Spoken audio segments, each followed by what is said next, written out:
राज्यात महायुतीचा दणदणीत विजय झालाय। महायुतीचा 230 जागांवर दणदणीत विजय पाहायला मिळतोय।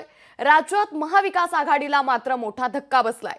राज्यात महाविकास आघाडीचा फक्त 46 जागांवर विजय झालाय। महाराष्ट्र विधानसभेच्या निवडणुकीचे निकाल जाहीर झालेत। आतापर्यंत हाती आलेल्या निकालानुसार महायुतीच्या 132 जागा निवडून आल्यात, तर राज्यात महाविकास आघाडीच्या फक्त 46 जागा निवडून आल्यात। निवडणुकीच्या काही जागांवर राज्यात धक्कादायक निकाल लागल्याचं सध्या पाहायला मिळालंय। कराड दक्षिणमधून पृथ्वीराज चव्हाण, संगमनेरमधून बाळासाहेब थोरातांसह तिवसामधून यशोमती ठाकूर यांचा दारुण पराभव झालाय। त्यामुळे एकंदरीतच महाराष्ट्र विधानसभा निवडणूक 2024 मध्ये महायुतीनं दणदणीत विजय मिळवलाय। मात्र महाविकास आघाडीला मोठा धक्का बसल्याचं राज्यात पाहायला मिळालंय।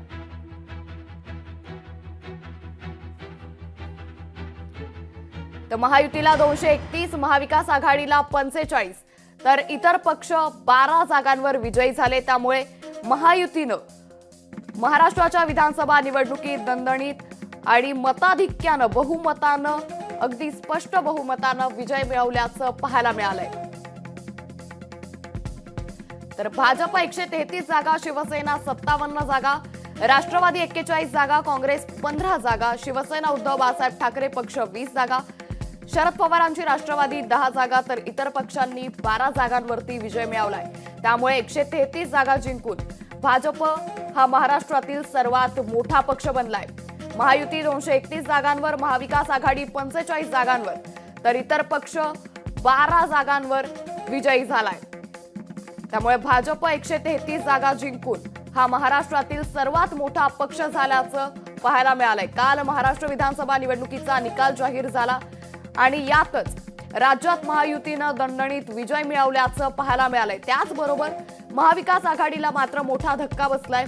काँग्रेसमधील दिग्गज नेत्यांचा या विधानसभा निवडणुकीत पराभव झाल्याचं पाहायला मिळालंय।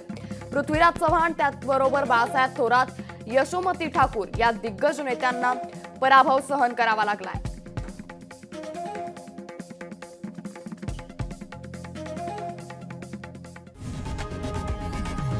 लोकशाही मराठी ऐका, पहा, जागरूक रहा।